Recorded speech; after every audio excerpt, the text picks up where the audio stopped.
Hi, this is Dan Griffith, Client Solutions Professional for IB Marketing Cloud. What I'd like to do in this short demonstration is show you how easy it is to create emails, SMS, mobile pushes, and automate those in a hands-free approach to allow you just to continue your engagement with your tribal members without much extra effort. So what I'm going to do is climb into Marketing Cloud and show you the home page first, which is a customized dashboard for me. So every person can have a customized dashboard and show different reporting portlets, if you will, perhaps of the most recent mailings and how many get sent, delivered, and so on. What I'm now going to do is jump into the mailing that you've seen earlier, which is the per capita notification. This is the first message that was received by your tribal member. In this example here, actually in this view, what we're going to see is that this screen is divided into two main components.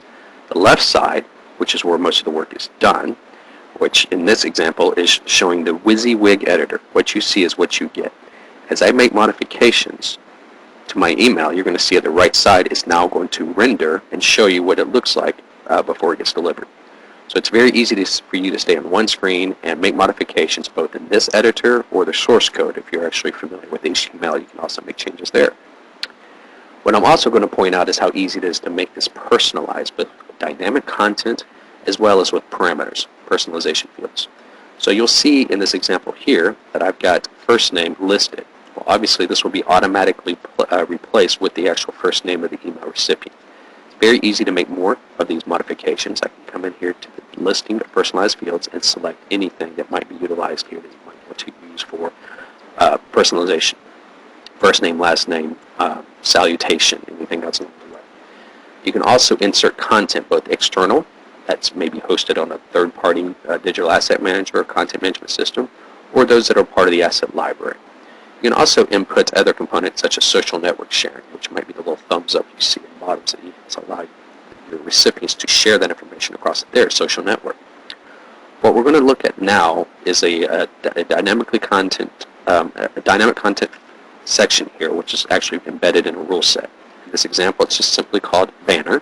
You can see that over on the right side, it's rendering a different image based on a rule. So if I actually open up the rules, what you're going to see that I have two rules. One is a default rule that shows that default banner when the other rule is not met. You'll also note that it doesn't just have to be content. I can actually come in here and type and do other elements of personalization. So what that allows you to do is have dynamic content blocks throughout your email that will render differently based on who's receiving the email. So set one email up, perhaps for multiple purposes, for different groups of folks, and have them render specifically for those folks for that purpose.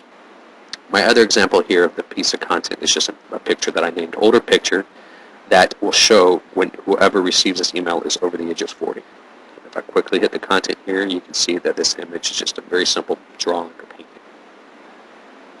We're now close out of this and go to the right side where we can just quickly show you some of the images so you can actually see what this email looks like rendered across a mobile device or a tablet.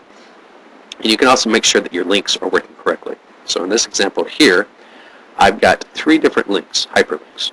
And you can also see where they're going to take me. So the first one's going to take me to tribalgov.org, for example. And then the other two are actually landing pages that are hosted at Silverpop to allow me to collect more information. And one of these is a link to an opt-out page, which is really going to be a preference page to allow them to select which content they want to receive on an ongoing basis. The other one is a forward to a friend. So if you want to keep track of who's receiving this email through other social channels such as forwarding to a friend, you can do so in that manner. What we're now going to do is also go to the content and show you real quickly an example of the SMS that was sent out. So if I go to Open SMS Draft, we are now going to be taken to part of the same solution, obviously, but you're going to be able to see an example of the SMS content that you saw earlier in the presentation. And this is a reminder of, hey, the show is coming up. You can go ahead and get to this URL here to get your ticket soon. You'll see that we can set this up to where it's multiple delivery options with tagging to schedule the SMS to send on certain points, or I can go ahead and send now. You're going to see this reference as well when we start talking about the ongoing programs that we have in the solution. So what we're also going to do now is, I've mentioned the landing pages. So I want to quickly show you how easy it is to create landing pages in the solution. And these landing pages, not only can they be used within the emails that you send from Silverpop, but they can also be embedded in your websites or other locations. Therefore, that will allow Silverpop to gather and capture that information to use for further marketing efforts. That can be everything from surveys or preferences. In this example here, I'm going to quickly just show you what a preference page might look like. So in this quick example here, I've got the same imagery at the top. Again, I can make a dynamic rule set if I wanted to. And then this is the little bit of a preference center that I've set up, where if they put in their email for identification, they can update their mobile number, they can decide if they want to receive SMSs or not, for example, and also define what the preferred channel is in a drop-down list box with certain values. And then you'll also notice that I even have a subscription down here at the bottom. It allows them to select one or more different ongoing newsletters, for example, for them to receive.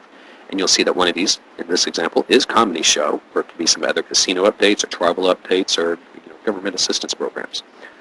You'll also note that our solution allows recipients to opt out to receive any communications for a short time. So perhaps they're going on vacation or going off the reserve or doing some other work.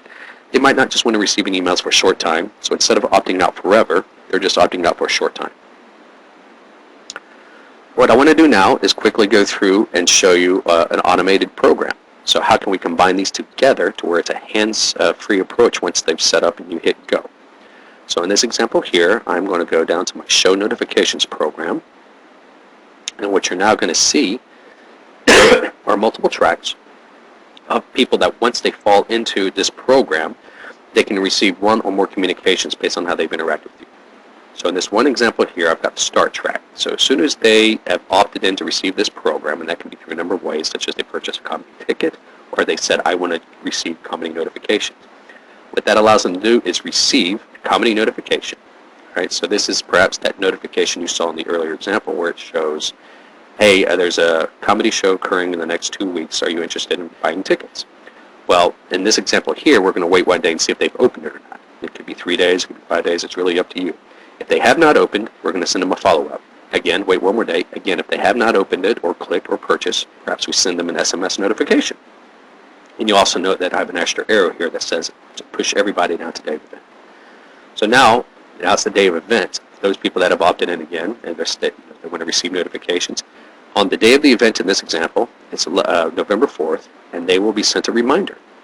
And then perhaps the next day they will be sent an SMS notification asking them please go click a URL to take a survey to get their input on how well the show was, how well the show performed. So now let me show a little bit more detail behind the scenes here and show you an example of this email delivered to me in my email box. And you can see it's got personalization here. And then if I click these URLs, it's going to actually take me to a landing page and allow me to fill out that information using preferred channels, for example, as well as for me to opt into certain other programs if I wanted to. You'll also see these other links are valid, and you'll see because of who I am in this example that it's actually showing this image. Now if I go to my other email box, because I sent this to a couple of my different emails, you'll see that this email rendered the different image. As an example, the person who received this is over 40. Again, it's going to show by name, but this is an example of one email with different dynamic content being sent to multiple people at the same time. Thank you. Hope that helps explain how that email and SMS was set up.